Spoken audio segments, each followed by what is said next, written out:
प्रेम से बोलिए सदगुरु साहिब जी की जय हो। सतनाम साहिब। आप सबको मेरा प्रेम भरा सतनाम साहिब। आज हम कबीर साहिब जी की श्रीवाणी लेते हैं। वो अपनी श्रीवाणी के माध्यम से हमें समझाते हुए कहते हैं कि बने जो कुछ भजन कर ले, यही एक साथ जाएगा।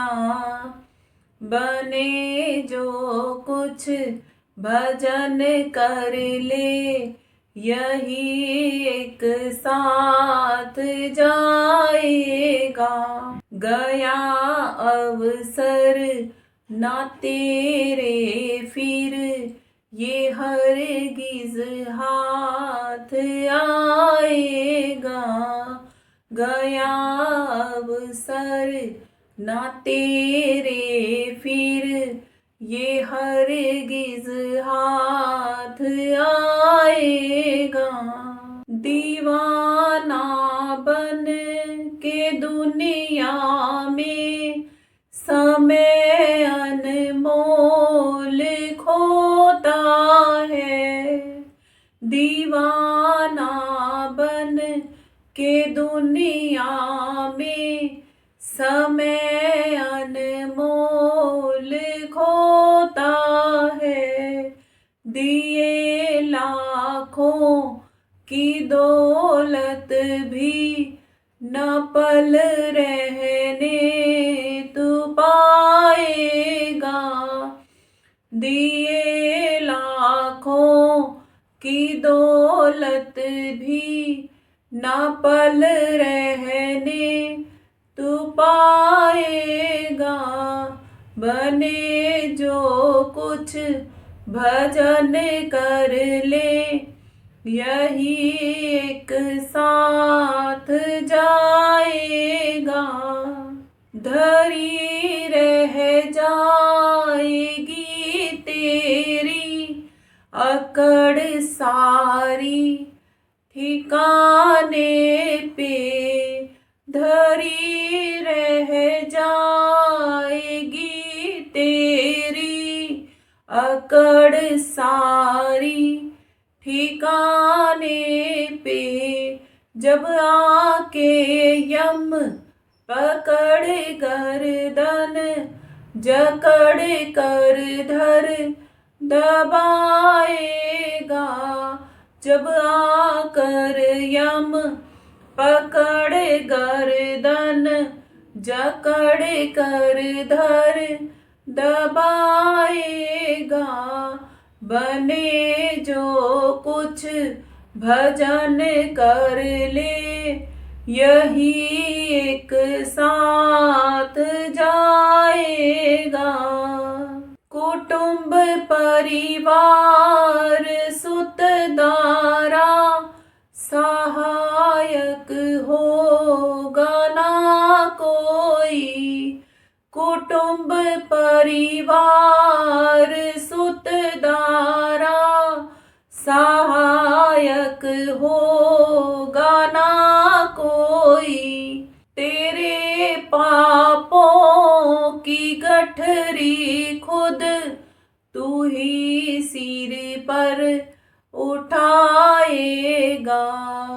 तेरे पापों की गठरी खुद तू ही सिर पर उठाएगा। बने जो कुछ भजन कर ले, यही एक साथ जाएगा। गर्भ में था कहा तूने, न भूलूंगा प्रभु तुमको। गर्भ में था कहा तूने, न भूलूंगा प्रभु तुमको। भला अब जाए के अपना उसे क्या मुख दिखाएगा। भला अब जाए उसे क्या मुख दिखाएगा।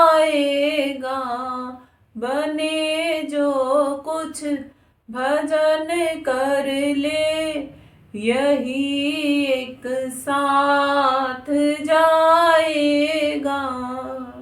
ले जाकर घर से जंगल में, तेरा ही खुद बखुद बेटा। ले जाकर घर से जंगल में, तेरा ही खुद बखुद बेटा। सुलाकर लकड़ियों के ढेर में, वही तुझको जलाएगा। सुलाकर लकड़ियों के ढेर में, वही तुझको जलाएगा। बने जो कुछ भजन कर ले, यही एक साथ जाएगा। कहे कबीर समझाई, तू कहना मान ले भाई। कहे कबीर समझाई, तू कहना मान ले भाई। नहीं तो अपनी ठकुराई व्यर्था सारी गवाएगा। नहीं तो अपनी ठकुराई व्यर्था सारी गवाएगा। बने जो कुछ भजन कर ले, यही एक साथ जाएगा। कबीर साहिब जी अपनी श्रीवाणी में समझाते हुए हमें कहते हैं कि बने तुझ पे तो क्या कर ले, भजन बंदगी कर ले। संसार के धंधों में तो कोलू के बैल की तरह पिस ही रहे हो, क्यों ना भजन बंदगी भी कर ली जाए। कि हे मनुष्य, यदि तुझसे कुछ बन पड़ता है करने का, तो भजन बंदगी कर ले। बने जो कुछ भजन कर ले, यही एक साथ जाएगा, बाकी सब कुछ ही पर छूट जाएगा। जैसा कि कबीर साहिब जी अपने भजन में हमें समझा रहे हैं कि दीवाना बन के दुनिया में समय अनमोल होता है। दिए लाखों की दौलत भी ना पल रहने तो पाएगा। जिस दिन मौत की काली शहारात आएगी, उस दिन कोई बचा नहीं पाएगा। जिस दिन ये दम उड़ जाएगा, उस दिन कोई इन सांसों को वापस से इस तन में डाल नहीं पाएगा। इससे पहले कि हमारा यहाँ से जाना हो, भजन बंदगी करके मालिक के दर पे ठिकाना हो, ऐसा प्रयास हमें करना चाहिए। संसार को जीते जीते साथ में ही भक्ति धन भी कमाना चाहिए। वो अविनाशी धन कमाना चाहिए जिसकी कमाई के बिना हम परमात्मा तक नहीं जा सकते। बिल्कुल वैसे ही जैसे इंडियन करेंसी अमेरिका में या चीन में नहीं चलती।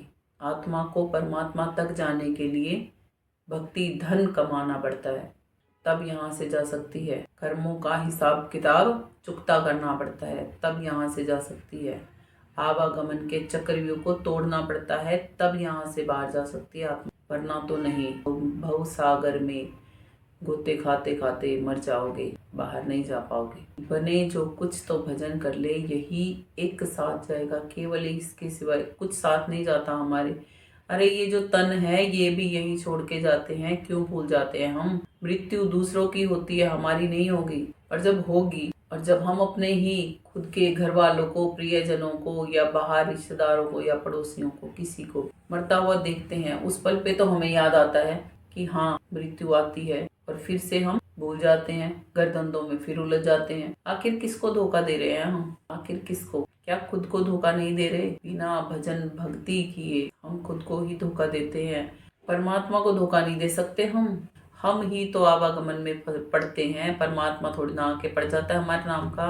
चाहे लाखों की दौलत भी क्यों ना दे दे कोई, एक मरने वाला हो कोई व्यक्ति, उसके परिवारजन उसके ऊपर चाहे अपनी सारी प्रॉपर्टी क्यों ना कर्ज दें, यदि उसकी मौत निश्चित है उस पल पे तो उसे कोई नहीं बचा सकता। सब तमाशबीन कितने खड़े देखते ही रह जाते हैं, और वो हमारे घर का सदस्य हमारे बीच में से चला जाता है, कहाँ गया नहीं पता। हम पीछे से केवल एक कार्य कर पाते हैं, रोने का और उसको याद करने का, और कोई हमारे पास चारा नहीं चलता।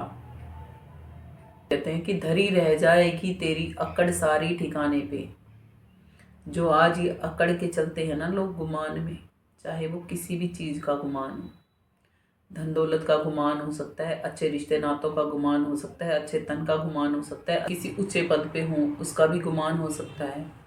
ये गुमान, ये मद, ये अहंकार तो दुनिया में रावण का भी नहीं रहा, फिर हमारा रह जाएगा क्या? क्यों भूल में जीते हैं हम इतना ज़्यादा जीवन को, क्यों नहीं जग पाते हैं हम? जरा सोच के देखिए, तो जरा एक बार विचार करके तो देखिए कि हम ये जीवन कैसे जी रहे हैं।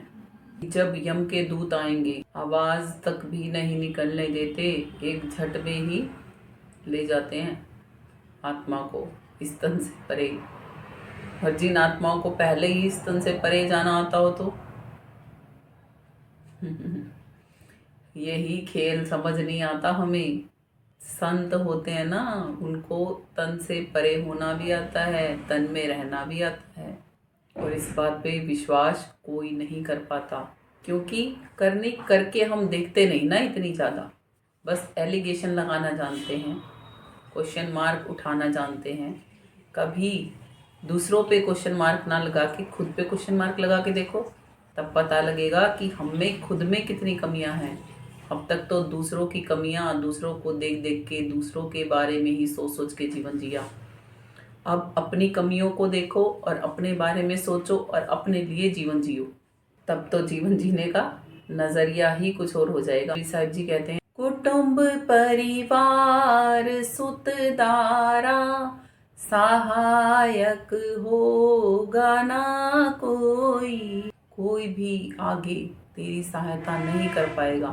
तेरे ही पाप पुण्यों की गठरी तू खुद ही अपने सिर पर उठाएगा। तेरे पापों की गठरी खुद तू ही सिर पर उठाएगा। सिर पे कहाँ उठा के घूमते हम कोई गठरी? हमें तो कहीं दिखती नहीं। हाँ, सिर पे ही उठा के घूमनी पड़ती है वो गठरी। सिर पे ही कहीं बैठे हैं हम, ताज है हम इस तन का, जहाँ हम मस्तक पे बिंदी लगाते हैं, टीका लगाते हैं, वहीं पर स्थित हैं हम। और ये शीश नहीं तो क्या है, माथा नहीं तो क्या है, इसी पे ही तो उठाते हैं ना बोझ। कर्मों का बोझ आत्मा में इकट्ठा होता है, बाहर इकट्ठा नहीं होता। इस बात से ये बात भी प्रेक्षित होती है। आत्मा जो कर्म करती है यहाँ पे, उसी के ही फलस्वरूप उसको आगे के तन मिलते हैं।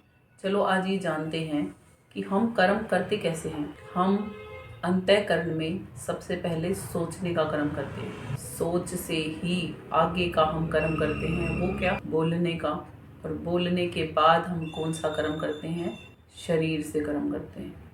ये 3 कर्म हमें सरलता से समझ में आते हैं कि हम करते हैं, मगर हम शरीर से किए हुए कर्मों को ही कर्म समझते हैं, मुख से बोले हुए कर्मों को, और अंदर में अंतःकरण में जो सोच सोच के हम कर्म करते हैं उसको हम कर्म समझते ही नहीं। और ये कर्म हम क्यों बनाते हैं? ऐसे पाप और पुण्य की चैन क्यों बंधती है? वो इसलिए बनती है क्योंकि हम खुद से ही अनजान रहकर जीवन जीते। एक उदाहरण लेके इसको समझते हैं कि जैसे सामने हमारे एक और व्यक्ति है, उसने हमें बुरा भला बहुत कुछ बोला, हमें खुद का ये याद नहीं कि हम कौन हैं। हम आत्मा हैं, सामने वाले भी आत्मा है, हमें ये भी याद नहीं। जब अपना ही याद नहीं तो सामने वाले का कहाँ से याद होगा? अब मैं आत्मा, मैं कुछ करूँगी तो वो मेरे कर्म अच्छे या बुरे, और सामने वाली आत्मा जो कुछ करेगी वो उसके कर्म अच्छे या बुरे। ये कब याद आएगा? जब आत्मज्ञान होगा तभी तो याद आएगा ना। आत्मज्ञान के बिना ये बात याद नहीं आती। और उसके बाद क्या होगा, जब हम इतनी बात याद रख पाएंगे कि मैं कौन हूँ, आई एम अ सोल, मैं आत्मा हूँ, सामने वाली आत्मा है, मैं अपने कर्मों में बंधूंगी और वो अपने कर्मों में बंधेगी आत्मा। अब मुझे आज़ाद होना है तो मुझे क्या करना पड़ेगा, कर्मों के बंधनों से छूटना पड़ेगा। सामने वाली आत्मा पाप कर रही है या पुण्य कर रही है उसका लेखा जोखा नहीं रखना, मुझे अपना रखना है कि मैं खुद क्या कर रही हूँ, कि मैं इस समय पाप कर रही हूँ या पुण्य कर रही हूँ, या फिर मैं इन दोनों से अलग नहीं कर्मी हो के कर्म कर रही हूँ, कि ताकि मुझे कर्मों का जमावड़ा इकट्ठा ही ना करना पड़े। हम अपनी आत्मा में स्थित नहीं रहते और हम केवल रोल में स्थित रहते हैं। रोल का मतलब यहाँ पे क्या है, पात्रता निभाने में स्थित रहते हैं। तब हमारी लड़ाइयाँ कभी किसी के साथ ख़त्म नहीं होती। पात्रता कैसे निभाते हैं हम, जब हम एक रोल प्ले कर रहे होते हैं एक नाटक की तरह। वास्तव में तो हम कौन हैं, हम आत्मा हैं, सामने वाली भी आत्मा है। बहन का तो रिश्ता निभा रहे हैं, भाभी का तो रिश्ता निभा रहे हैं, नंद भाभी का तो रिश्ता निभा रहे हैं, भाई बहन का तो रिश्ता निभा रहे हैं, पति पत्नी का तो रिश्ता निभा रहे हैं, माँ बच्चों का या पिता बच्चों का तो रिश्ता ही निभा रहे हैं। रिश्ते में रोल है, रोल बदलता रहता है अलग अलग। जैसे फिल्मों में एक्टर्स के रोल बदलते रहते हैं ना अलग अलग, किसी फिल्म में उस हीरो का नाम कुछ और होता है और अगली फिल्म में कुछ और होता है। ऐसे ही हम रोल प्ले करने में ध्यान दे रहे हैं, हम निज को भूल चुके हैं। वास्तव में रोल प्ले करने वाला जो हीरो या हीरोइन है उसकी निजी जिंदगी भी तो होगी या नहीं, तो हमारा निज स्व कहाँ है, हम उसमें स्थित क्यों नहीं हैं। जब हम निज स्व में स्थित होते हैं, खुद में स्थित होते हैं, तो हमें समझ में आता है कि हम वाकई में ही कर्मों के जाल में फंसे हुए हैं। अब निकलने का तरीका क्या है कि आगे कर्म बनाने बंद करो, पिछले वालों को काटना शुरू करो। अगले कर्म बनने बंद कैसे होंगे, अगले कर्म इस भावना में जब हम रहते हैं कि मैं आत्मा, सामने वाली आत्मा अपने कर्मों की जिम्मेवार, मैं अपने कर्मों की जिम्मेवार, तो हमारे 90% कर्म तो बनने बंद हो जाते हैं। हमारे अंदर की चलने वाली बड़बड़ ये बंद हो जाती है कि इसने मुझे ये कहा, उसने मुझे ये कहा, वो ऐसा है, वो वैसी है, वो वैसा है, सब बंद हो जाता है जब हम आत्मा में स्थित होते हैं। तब मन की ये बड़बड़ बड़बड़ सब बंद हो जाती है, उसी क्षण बंद हो जाती है। स्व में स्थित होके देखो, अपने आप पता लग जाएगा।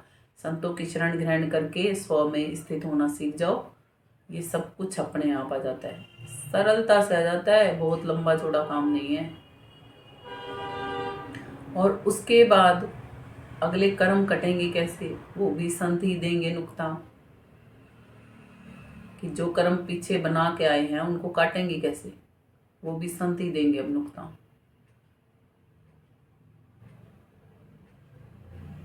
संत बता देते हैं, पिछले की तज टेक तेरे भले की कहूँ, पिछले गई गई को जाने दो, रही रही को राखो, गई गई को जान दे, रही रही को राख, और रसायन छोड़ के नाम रसायन लाग। कि संसार के ये ईर्ष्या, द्वेष, चिड़कन, जलन जो हमने इकट्ठी करके ना, इस सब को छोड़ दे, जाने दे, हो लिया जितना होना था। अब केवल भजन भक्ति में ध्यान लगाओ, केवल खुद में और परमात्मा में ध्यान लगाओ। परमात्मा से दुआ फिर हम कर सकते हैं अपने दुश्मनों के लिए भी। आपको लग रहा होगा मजाक कर रही हूँ मैं, कुछ नहीं, मैं ना ही कोई मजाक कर रही हूँ, मैं सच्चाई बता रही हूँ कि हम अपने दुश्मनों के लिए भी फिर दुआ करना शुरू कर देते हैं कि हे मालिक, वो आत्मा है, कोई दुश्मन नहीं,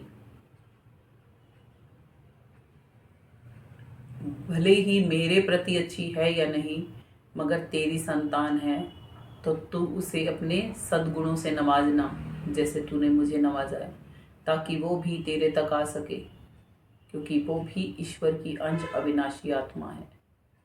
तब ये भावना आती है हमारे अंदर में। उससे पहले हमें ईर्ष्या द्वेष से कोई नहीं बचा सकता। ऐसे ही चलती रहती है चक्की। मैं क्यों जाऊं, मैं क्यों बोलूं, मैं क्यों करूं, मेरा क्या लग रहा है, सब ऐसे ही चलता रहता है। देख लो दुनिया में चारों तरफ यही तो चल रहा है।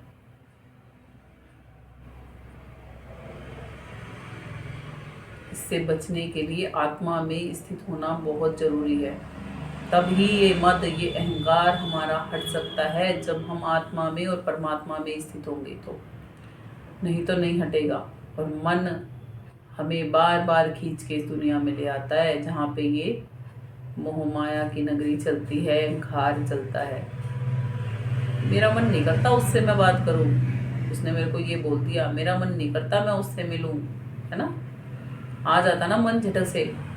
इस मन को समझाना सीखो कि वो आत्मा है और कर्मों के बंधन बंधेंगे तेरे भी और उसके भी।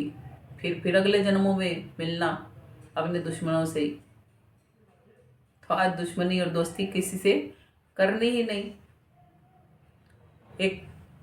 एक भजन है जिसकी 2 लाइनें मैं यहाँ पे आपको सुनाना चाहूंगी।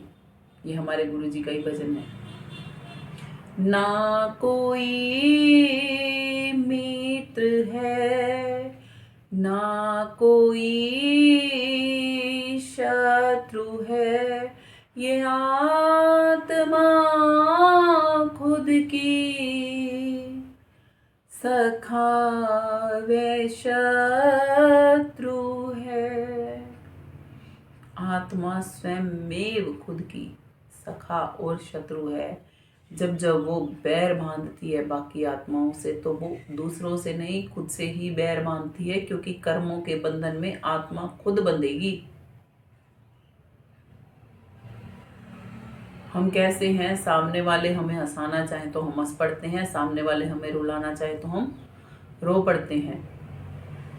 हमारा खुद पे इतना भी कंट्रोल नहीं। आगे कबीर साहिब जी समझाते हुए कहते हैं कि गर्भ में था कहा तूने ना भूलूंगा, गर्भ में था कहा तूने ना भूलूंगा प्रभु तुमको। और अब परमात्मा याद ही नहीं, नहीं ना याद, याद है। खुद का ही आपा याद नहीं, परमात्मा तो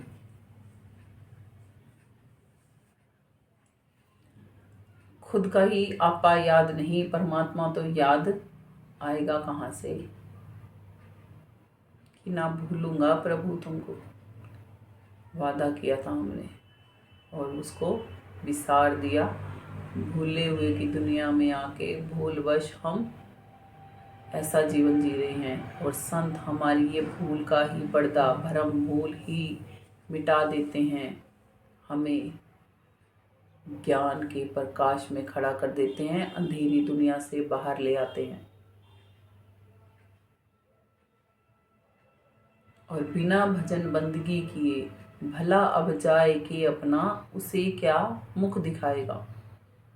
जो भजन बंदगी नहीं करते, जो परमात्मा को सही तौर पे नहीं जानते, फिर क्या मुख दिखाओगे परमात्मा को कि मैंने इतने तीर्थ किए, इतने व्रत किए, इतने होम किए, इतना ये किया, इतना वो किया, इतना दान किया, इतना पुण्य किया।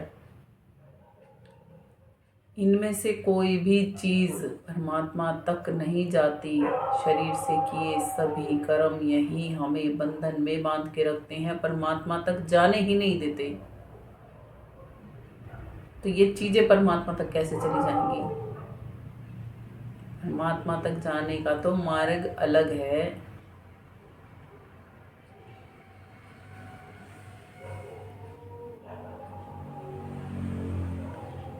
कबीर साहिब जी कहते हैं कि जीवन है जब तक परमात्मा से मिलने का नुक्ता जान के भजन बंदगी कमा के इस जीवन को सफल कर जाओ, और नहीं तो एक दिन क्या आएगा, जब प्राणांत हो जाएगा, इसमें से, इस तन में से आत्मा चली जाएगी। जब शरीर का प्राणांत हो जाएगा और इस तन में से आत्मा आगे चली जाएगी, तो इस शरीर का क्या करेंगे लोग। ले जा कर घर से जंगल में, तेरा ही खुद बखुद बेटा, सुला कर लकड़ियों के ढेर में वही तुझको जलाएगा। क्या केवल इसीलिए ही वंशवेल बढ़ाई थी? ना खुद आत्मज्ञानी बने, ना बच्चों को बनाया। पता नहीं कैसा हमने ये संसार में फंस के अपना जीवन गंवाया। मनुष्य देही देव दुर्लभ तन हमें मिला और हमने ये कहीं और ही खर्च दिया। लानत आती है ऐसी जिंदगियों पे। दर्द होता है याद करके ऐसे लोगों को। दुख होता है अंदर में कि हाय बेचारी आत्माएं। हमारे प्रियजन भी बहुत सारे ऐसे ही बिना भक्ति कमाए ही यहाँ से चले गए। जो आत्माएं हमारी बेहद प्रिय थी भी सबकी सब ऐसे ही चली गई। और पता है हमें आवागमन में ही गई हैं। इतना दर्द होता होगा जब एक आत्मा को ये पता लगता होगा सामने वाली आत्मा जो मेरे रिश्ते में कुछ खास लगते थे और वो सब के सब परमात्मा के पास नहीं जा पाए। तो अब जो बचे हैं उनको तो समझाने का प्रयास वो करेगी ही ना। और जब वो उनको समझाती है बाकी जो बच गए तो वो खुद उसका मजाक बनाते हैं। बड़ी ज्ञानी बन रही है, बड़ा ज्ञान आ रहा है, खुद को बहुत ज्ञानी समझती है। अरे हम नहीं समझते खुद को। मेरी तो औकात ही नहीं कि मैं खुद को कुछ समझ लूँ। मैं खुद को कभी कुछ नहीं समझती।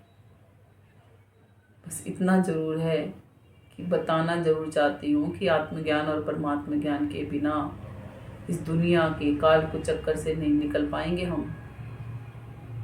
क्योंकि जाना है इसीलिए ही बता रही हूँ। नहीं जाना होता तो पहले नहीं कहा कभी। अब जाना है तभी तो कह रही हूँ। तो क्या जाता है, एक बारी सुन लोगे तो मेरी। ये सब के लिए बोल रही हूँ मैं।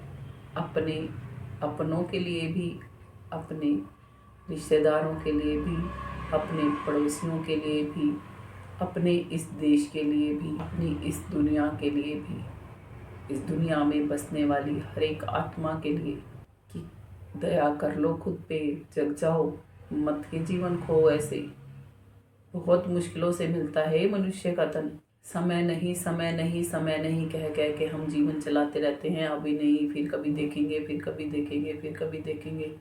और एक दिन काली शाह रात मौत की ही आ जाती है देखने के लिए हमें। आगे कबीर साहिब जी अपनी श्रीवाणी में समझाते हुए हमें कहते हैं कि कहीं कबीर समझाई तो कहना मान ले भाई, नहीं तो अपनी ठकुराई व्यर्था सारी गवाएगा।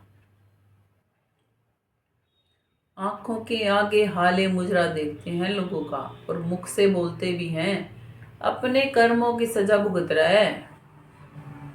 और हम नहीं भुगतेंगे क्या? फिर अपने लिए भी क्या कहते हैं, जहां पटकेगा भगवान पटक देगा। भगवान ने ठेका ठाया था तुम्हारा? कर्म खुद किए ना, भगवान से पूछ के किए थे?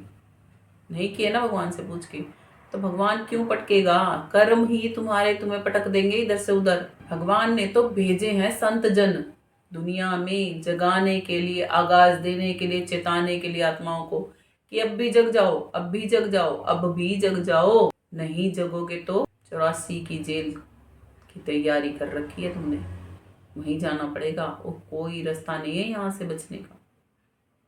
आज दूसरों का मजाक बनाते हो, आज दूसरों की हंसी उड़ाते हो। कल को जब 84 लाख योनियों में जाओगे, बंदर कुत्ता बिल्ली बन के घूमोगे, तब क्या होगा? चाहते हो कीड़े मकोड़े बनना? चाहते हो सर्प आदि योनियों में जाना? चाहते हो मछली मगरमच्छ जलचर बनना? चाहते हो वनस्पति बनना? चाहते हो पक्षी बनना? या चाहते हो पशुओं का जीवन जीना, पशु बनना? मनुष्य का तन मिला है, सर्वश्रेष्ठ तन मिला है। सदग्रंथ पढ़ते हो, हर रोज प्रार्थना करते हो परमात्मा से। एक आरती भारतवर्ष में तो सभी घरों में बोली जाती होगी लगभग। जहाँ तक मैं गई हूँ वहाँ तक मैंने इस आरती को हर एक जगह सुना है। उस आरती की कुछ पंक्तियाँ मैं आपके सामने प्रेषित करती हूँ और आपसे उसका उत्तर मांगना चाहती हूँ। यदि हो सके तो कमेंट में उत्तर जरूर लिखना उसका। एक आरती है, ओम जय जगदीश हरे, स्वामी जय जगदीश हरे। भक्त जनों के संकट, दास जनों के संकट, क्षण में दूर करे। ओम जय जगदीश हरे। तुम हो एक अगोचर, सबके प्राणपति, स्वामी सबके प्राणपति। किस विधि मिलूं दयामयी, तुमको मैं कुमति। हरि ओम जय जगदीश हरे। इस आरती को गाया तो सुबह शाम दोनों समय लगभग सभी ने होगा। इसका मतलब, इसका अर्थ कृपया कर कमेंट में जरूर लिखिएगा। अगले सत्संग में इस आरती का ही खुलासा हम करके आपको बताएंगे कि क्या हम पढ़ते हैं, हम श्री गीता पढ़ते हैं, हमारा ध्यान नहीं, हम आरतियां गाते हैं, हमारा ध्यान नहीं, हम रामायण पढ़ते हैं, रामचरितमानस पढ़ते हैं, हनुमान चालीसा गाते हैं, दुर्गा चालीसा गाते हैं, शिव चालीसा गाते हैं, मतलब पता है क्या एक का भी? बस गाने गाने में लगे हुए हैं, अर्थ कहाँ है? हर रोज शिव जी के मंदिर में जो लोग जाते हैं और आत्मज्ञानी नहीं बन पाते हैं तो लानत है, जाना बंद करो। किसको धोखा देने जा रहे हो? शिव जी को? खुद को धोखा दे रहे हो। शिव जी खुद बता रहे हैं कि तीसरा नेत्र होता है। कहाँ है आपका? कहाँ है? नहीं पता? फिर क्यों जानवरों की भांति जीवन जी रहे हो? शिव जी कैसे रहते हैं? समाधि में लीन रहते हैं और हम सम में अधि होना ही नहीं आता। क्या कर रहे हैं हम? कभी कभी तो मुझे सोच के हैरानी होती है, लोगों को जब मैं मंदिरों में देखती हूँ ना, बस पानी लुढ़काने से, दूध लुढ़काने से, बेलपत्र फूल सब चढ़ाने से मतलब होता है और संसार की कामनाएं मांगने से मतलब होता है। अरे भगवान के पास जाते हो, मंदिरों में जाते हो ना भगवान के पास मिलने, भगवान से कभी भगवान को नहीं मांगते? मैंने तो मांगा भगवान से भगवान को, तो देखो मिला ना। मिल जाता है भगवान भी। कहते हैं ढूंढने वाले में दम होना चाहिए। क्या चीज है जो नहीं मिलती? ढूंढने से तो भगवान भी मिल जाते हैं। संतों को मिले हैं तो हमें क्यों नहीं मिल सकते? हमें भी मिल सकते हैं, मगर हम खोजते ही नहीं। हमारा संसार के रोने पूरे हों तो हम खोजें। हमारे संसार के ये धंधे खत्म हो तब तो हम चलें भक्ति की तरफ। क्या सोचते हो बुढ़ापे में भक्ति हो जाती है? भक्ति भी जवानों की, गृहस्थी भी जवानों की होती है, युद्ध भी जवान लड़ सकते हैं, सारे काम जवानों के होते हैं, दान भी जवान ही कर सकते हैं, तन से दूसरों की सेवा भी जवान कर सकते हैं, परमार्थ का कार्य भी जवान कर सकते हैं। बुढ़ापे में क्या कर लेंगे? 70 तो रोग घेर लेते हैं हमें। देखा नहीं है क्या बुजुर्गों का जीवन? अनभिग हो क्या सब चीजों से? बचपन अबोध अवस्था होती है जिसमें हमें ख्याल नहीं होता क्योंकि कोई और जगाता नहीं, और जवानी वो अवस्था होती है जिसमें जोश होता है, होश नहीं होता। संत जन होश में लाने के लिए बोलते हैं हमें कि आ जाओ होश में। कब तक मदहोश बेहोश पड़े रहोगे? कब जगोगे आखिर? कभी नहीं दिल करता जगने का? कभी नहीं आता ख्याल मन में कि हम हैं कौन, हम क्या कर रहे हैं? हम सुबेरे उठते हैं, हम शाम तक पीटते रहते हैं खुद को, फिर अगले दिन फिर वही, फिर अगले दिन फिर वही, फिर अगले दिन फिर वही, और यही करके बस मर के और चले जाना है यहाँ से। इसीलिए आए थे क्या बस? नहीं जी, इसलिए नहीं मिला ये मनुष्य का तन। हम इस तन में बैठी हुई आत्मा खुद को जानने के लिए और परमात्मा तक जाने के लिए मिला है। ये वो साधन है। रामचरितमानस पढ़ते हो? उसमें है ये पढ़ी तो बहुत बार होगी, गीत की तरह गाई होगी, बस गाई और पन्ने आगे पलट दिए। पढ़ के समझेगा कौन, समझ के अपनाएगा कौन, और अपना के उस पे चलेगा कौन? हम। वो वाणी ये है तुलसी साहिब जी ने जो बोल रखी है रामचरितमानस में, बड़े भाग्य मानुष तन पावा, सुर दुर्लभ सद ग्रंथन गावा, साधन धाम मोक्ष करी द्वारा, पाई न जही परलोक सवारा। ढूंढ के इनके मतलब पढ़ के देखना।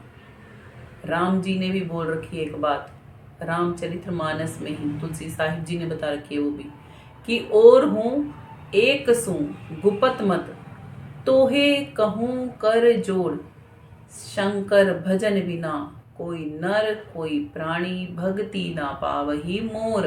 कृष्ण जी भी बोलते हैं, मैं अविनाशी हूँ, मेरी तो कोई भक्ति जानता नहीं, मेरा तो कोई अन्य भक्त बनता है। तो फिर हम किसकी भक्ति कर रहे हैं?